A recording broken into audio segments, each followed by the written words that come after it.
bantuan sebanyak 3 juta per orang. Rame kemarin, sopir angkot merasa dipotong 200.000 deh oleh oknum-oknum tertentu. Untuk itu sopir-sopir angkot yang dipotong jangan cemas ya. Saya akan menyiapkan 200.000 lagi sebagai uang pengganti. Tetapi untuk oknum yang melakukan pemotongan, Anda nggak bisa tenang. Saya tetap bahwa proses hukum harus berjalan karena saya tidak suka hal-hal yang bersifat premanisme. Dan saya tidak suka uang kecil dipotong lagi. Heboh, Kang Deddy Uang kecil kembali dipotong ngamuk. lagi. Ya, karena bantuan THR dari Kang Deddy untuk supir angkot telah dicatut oleh para oknum. Dan hebatnya, tidak perlu menunggu waktu lama, Kang Deddy langsung bertindak cepat dan langsung memintai keterangan dari para supir angkot. Bapak namanya siapa? Emen Pak, Udah berapa lama jadi sopir angkot? dari zamannya setor 10.000 Pak, sekarang udah 150.000. Berarti store 10.000 itu tahun 97. 95 Pak, Hah? 95. Iya 95, 96. Ya. Karena tahun 95, 96 tuh booming angkot, Pak. Angkot booming. Ya bukan Pak. Angkot booming, diminati orang, Ya. kemudian trayek-trayeknya Ya. tuh dolar, laku. Ya Pak. Sopir angkot zaman itu zaman gagah-gagahnya, Pak. Penghasilan seharinya Bapak dapat berapa? Buat paling dapat 70.000 dan 2.000 Pak. Jadi ayo nanti supir atoh tapi nu boga angkotna riweuh. Iya Pak. Gara-gara kamu gara-gara kamari Pak. Ya karena mendadak riweuhna, kenapa kemarin riweuhnya? Riweuh itu apa? Nah, tadi Bapak sekian. Heeh. Beja nama keikhlasan Pak, ayo ikhlasnya dipatok. Oke. 1.000. Dari saya itu gini, ini kan bantuannya bukan bantuan dari saya. Satu adalah bantuan dari Bank Jabar Peduli. Kedua bantuan dari Baznas, ya kan? Total nilainya adalah 1 juta dalam bentuk uang, 500.000 dalam bentuk paket makanan pokok. Kan gitu loh, Pak. Ya benar Nah. Pak. Terus emang yang terjadi seperti apa yang terjadi? Kalau saya pribadi Pak, terima kasih banyak Pak. Seumur hidup saya jadi supir angkot, baru kali ini Pak dapat duit dari pemerintah. Nah sekarang bagaimana, kan uang dari insentif Bank Jabar Peduli, dari Baznas Jabar itu kan Peduli. uang 1 juta dengan nilai barang 500. Iya. Nah yang terjadi di lapangan seperti apa? Yang terjadi gini Pak, sebenarnya kan uangnya dari 1 juta Pak ya. Bilangnya yang mungut itu keikhlasan, tapi keikhlasannya itu ditarget Pak 200.000. Oke, berarti dipotong 200.000. Iya Pak. Yang motongnya siapa? Itu Pak dari Dishub sama KKSU. Yang terjadi kemarin bagaimana mekanik? Mana Pak? Saya kan waktu itu minta langsung bertemu dengan para sopir angkot langsung. Tetapi kan hanya perwakilan katanya, nanti ada penyerahan langsung. Nah kemudian yang terjadi, Pak cuma ketemu orang bermuncang Pak. terus yang terjadi seperti apa yang terjadi? Yang terjadinya ya begitu Pak, pemotongan 200.000 doang, pemotongan 200.000 doang Pak. Yang motongnya siapa? Ini dari Dishub, Organda, buat Dishub yang sama KKSU. KKSU itu pengurus jalur Pak. Jadi yang motongnya Pengurus di jalur. sub Organda KKSU. Ya. KKSU teh naon? KKSU teh Kelompok subunit Pak, jadi bawahannya Organda Pak. bawahan. Tapi bukan pegawai di sub. Bukan, itu mah Organda mah orang-orang biasa di jalan. Orangnya jadi dipotong oleh pegawai di sub Organda. Di subnya di sub provinsi. Di sub Kabupaten Bogor. Ada oknumnya.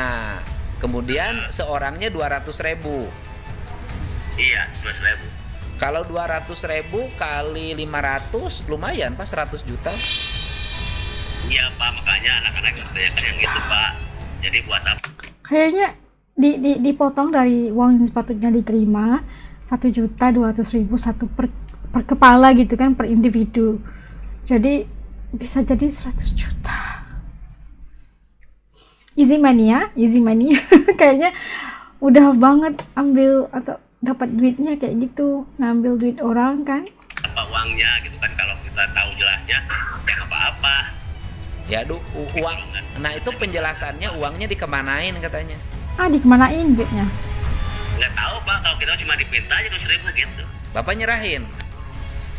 Nyerahin pas semuanya, saya aja komunitas ada 20, nyerahin 4 juta ke KKSU dulu, kata KKSU buat disup, buat organda, KKSU 3. Bapak tahu siapa yang KKSU yang nerimanya? Tahu Pak, bahkan ketuanya. Ketuanya KKSU, siapa Bapak ketua KKSU Bapak yang nerima uang itu? Panandar. Panandar, berarti itu premanisme Pak? Iya, maksudnya ke situ Pak. Nah, nanti Bapak kalau kemudian saya proses, saya minta polisi nangkep orang-orang yang motonginnya, Bapak bersedia jadi saksi? Iya. Oh siap ya? Ya udah Siap. kalau saya aja Pak. ya udah pokoknya saya ya udah saya backup. Saya gubernur yang backup. Nah, gitu. Ada yang Kalau backup. saya sih udah, saya mau minta proses ini, proses hukum aja Pak. Dan setelah mengetahui keterangan dari para supir angkot tersebut, Kang Deddy langsung memberikan pernyataan tegas dan telah memberikan ancaman mengerikan pada para oknum tersebut. Rame kemarin, sopir angkot merasa dipotong 200.000 deh oleh oknum-oknum tertentu. Nah, begini, saya akan melakukan 2 hal. Pertama, 200.000 itu berarti bagi mereka.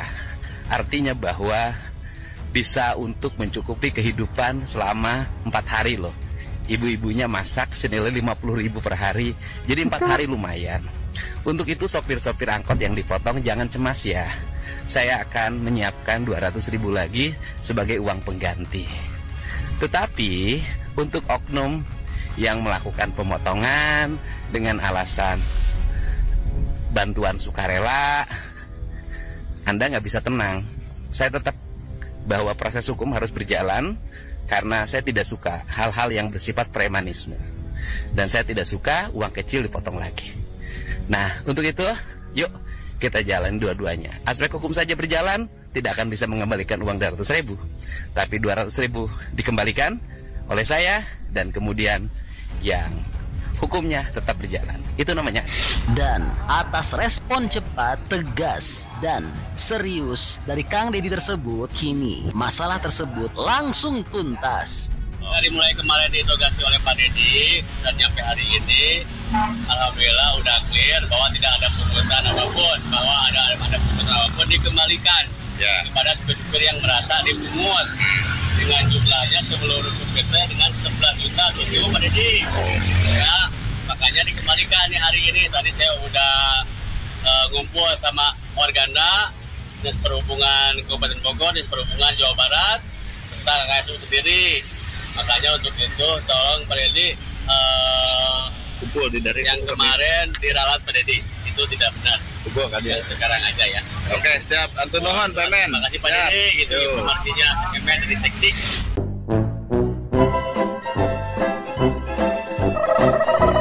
Nah, itu tadi terpersepsikan bagaimana KDM itu kayaknya ngamuk ya, karena bantuan yang diberi THRU dari Kang Deddy untuk para sopir angkut telah dicatu oleh para oknum.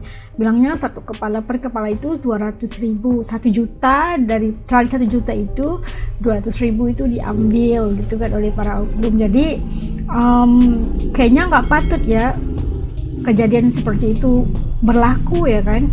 Terus ngapain diambil, atas tujuan apa, untuk diberi kepada siapa, itu nggak diperjelaskan.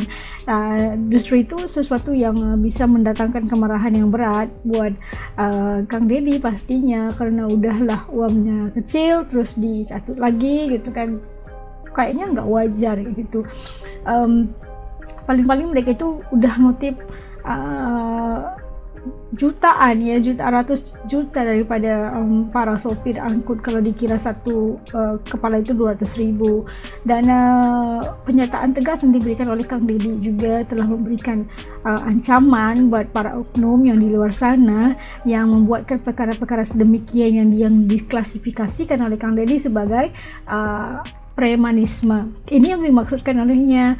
Dan atas respon tersebut, Kang Deddy telah dengan besar hatinya memberikan uang 200.000 yang telah diambil oleh para oknum itu dikembaliin gitu kan. Namun para oknum itu nggak diberikan ataupun dibiarkan begitu aja. Proses hukum dijalankan bagi membolehkan mereka itu mendapat yang setimpal dengan kesalahan yang mereka lakukan. Untuk apa mereka lakukan memotong atau mencat duit yang diberikan oleh Kang Deddy gitu kan. Ini adalah satu sifat pemimpin yang untuk secara pribadinya memahami perasaan atau memahami keadaan rakyat yang kecil, dia kayak sopir angkut gitu kan. Pendapatannya itu nggak besar, tapi dia itu coba memahami dan mengetahui perasaan rakyat kecil ini. 200.000 itu menurut Kang Deddy katanya lumayan untuk perbelanjaan ibu-ibu masak untuk 4 hari, sangat bermakna untuk mereka pastinya, dan itu yang harus ditentang. Yang sangat memberikan rasa kemarahan, kayak ngamuk gitu kan Kang Deddy. Ini adalah satu untuk kepimpinan Gubernur yang harus dicontohi, dan mempunyai jiwa pemimpinnya itu luar biasa, khas untuk seluruh rakyat. Apa juga yang diberikannya pasti harus dipertanggungjawabkan.